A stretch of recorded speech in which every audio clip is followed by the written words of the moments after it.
alternativa para a escola primária William Davis. Nenhuma rota alternativa disponível. Olá, você ligou pro Phil e pra Kim. Não podemos atender agora, então por favor, deixe seu recado. Oi, Phil. É o John. Olha, me desculpe por ontem. Eu acho que assustei você, não foi? Bom, eu não estou preparado para conhecer alguém, para ter algo mais sério, mas eu gostaria muito de aceitar o seu convite para jantar. Acho que seria muito bom para mim sair só um pouco, sabe? E...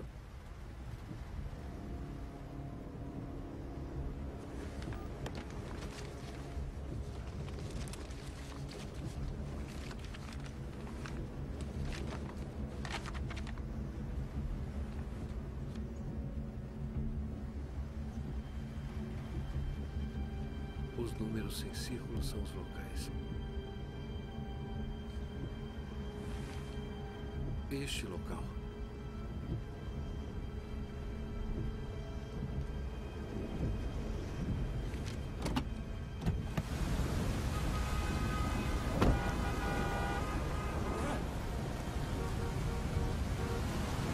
Voltem para os seus carros! Vamos limpar a pista logo! Faça essa gente voltar para os carros! Vamos! Temos de liberar essa pista! Vamos, depressa! Olá! Tá tudo bem? Lamento, senhor. Precisa voltar para o seu carro. Tem alguém ferido? Alguns feridos, mas não é nada grave. Abaixe-se, corram!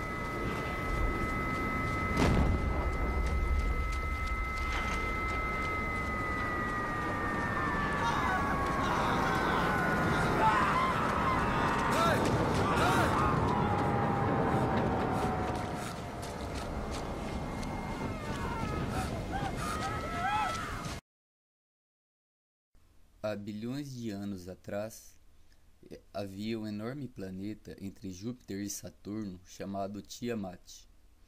Era um planeta completamente aquático e que teve seu fim com uma colisão com outro planeta maior ainda. Dos restos vagantes desse planeta, Tiamat, se formou o nosso querido e escravizado planeta Terra. Outra enorme colisão de um astro vagante no espaço com o nosso planeta Terra formou a Lua que temos hoje. Então vemos que planetas e civilizações inteiras vêm e vão nessas colisões milenares. E esses planetas ficam deformados por um grande tempo, mas o seu sistema de rotação e translação os recupera sua forma arredondada, tais como são todos eles. E dando continuidade à história, quando ocorreu o dilúvio na Terra, o que poderia ter tirado os oceanos e mares de suas posições? Não lhe parece uma boa pergunta? Deixando de lado a hipótese de que foi Deus, o que poderia ter acontecido? A Real Arca de Noé foi encontrada no Monte Ararat, na Turquia, a 4.000 metros de altura. A história foi real segundo especialistas e 99% de certeza confirmam os fatos. O exame carbono comprova a data de 4.800 anos atrás, batendo com a data citada na Bíblia. Como um navio de madeira tão grande estaria a 4.000 metros acima do nível do oceano? A verdadeira história do dilúvio e da criação do homem. Esse gigantesco planeta aqui é o Nibiru, o planeta X ou Hercólobos, pelos nomes de que é conhecido. Ele é 5 vezes maior que Júpiter e 1.590 vezes maior que o planeta Terra. É também o planeta dos deuses Anunnakis, ou reptilianos, criadores da raça Homo sapiens, o homem, uma raça híbrida, escrava de seu próprio DNA com primatas da época geneticamente modificados, na intenção de se explorar o ouro e as riquezas minerais aqui do nosso planeta. E ainda são estes que estão, até nos dias de hoje, governando secretamente o nosso planeta, através da elite humanizada, que se auto-intitulam puros sangues, descendentes dessa raça de répteis. Enlil, o Jesus da humanidade? Enki, o Satanás dos Anunnaki? Estudemos então o que se passou antes do nascimento do Império Sumério e o papel que esses dois deuses tiveram na história mundial. O que foi que realmente aconteceu no mito do dilúvio? Houve um certo tempo em que a Terra se encontrava em uma idade de gelo, e as placas do Ártico tinham se expandido de forma muito massiva. Os Anunnakis, ou reptilianos, vindos do planeta Nibiru, aqui moravam e visavam a exploração do ouro e de outros minerais aqui do nosso planeta. Eis que aqui já habitavam uma fauna e uma flora muito rica, hominídeos como os homens da caverna e os Igigi, uma raça diferente. Antes do grande dilúvio mundial, os Anunnakis empregaram o povo Igigi na extração do ouro. Mas aconteceu que apenas há 40 dias de esforço penoso, o povo Igigi se rebelou e forçou os Anunnakis a criar uma nova raça de hominídeos para trabalhar na extração do ouro, como escravos em seu lugar. Os homens da caverna eram muito primitivos e burros para atender às ordens dos reptilianos. Então, um desses Anunnakis, Enki, irmão de Enlil, fez cruzamento de seu próprio DNA com primatas da época, criando assim uma nova raça. Estamos falando de clonagem. Há bilhões de anos atrás, mesmo antes do nascimento do homem. Então teve surgimento de um ser muito grande e forte para trabalhar na mineração para eles. Porém, esses gigantes de 30 a 40 metros não eram tão inteligentes. Além de fortes, não conseguiam fazer o serviço. Em uma outra tentativa, usando o conhecimento do DNA também na clonagem, ele conseguiu uma raça menor, parecida com a humana, mas que tinham problemas para se reproduzirem, não oferecendo continuidade aos planos Anunnakis. Esta nova raça foi chamada de Homo erectus. Em uma última tentativa, Enki conseguiu uma raça ainda menor, mais inteligente e que não tinha problemas para se reproduzir. Deu-se então a criação do primeiro homem moderno, o primeiro Homo sapiens, misturando seu próprio DNA com o homem pré-histórico. E esta primeira criatura foi-lhe dado o nome de Adamo, e a semelhança desse nome com o Adão bíblico não podem ser desprezadas.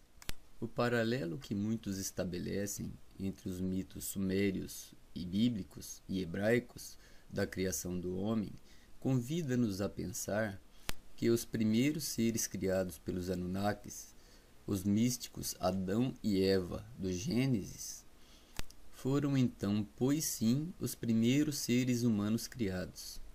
E comparações da Bíblia hebraica e de textos sumérios recentes confirmam ainda mais essas teorias.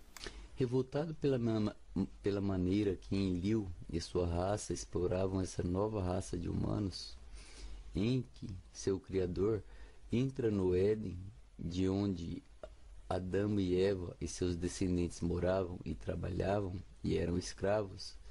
Ele conta toda a verdade do que eram os Anunnakis, o que faziam e o que queriam. Mas a questão é que Enki era reptiliano e sua aparência era de um réptil. Por isso a Bíblia cita Satanás como uma serpente. Vejamos agora a associação de Enki como Satanás. Satanás em hebreu significa adversário. E por isso então, Enki se tornou o Satanás para o povo reptiliano, um traidor, um Judas. O fato foi que o bem dessa vez perdeu. E só nos é ensinado que o bem sempre vence no final. Como nos filmes, o mocinho sempre vence no final. Mas isso já é uma manipulação maligna para não desconfiarmos da possibilidade de estarmos a ser iludidos e enganados por essa mentira. Se Enki quis nos salvar, então ele era inimigo, o Satanás, do sistema Anunnaki, não está certo? Por isso, depois do dilúvio, Enki e Enlil romperam laços e se tornaram inimigos. Por isso, quem prevaleceu, que é o Enlil, cita Enki como traidor e adversário, Satanás, que é igual adversário, como veremos mais à frente. Após muito tempo passado, a humanidade trabalhava escravizadamente na mineração Anunnaki. A Terra seria inundada por um dilúvio, e os répteis sabiam disso. Sabiam também que o planeta Nibiru, seu planeta natal, estaria passando perto da Terra e que isso causaria um enorme dilúvio devido ao seu tamanho, grandeza e magnetismo.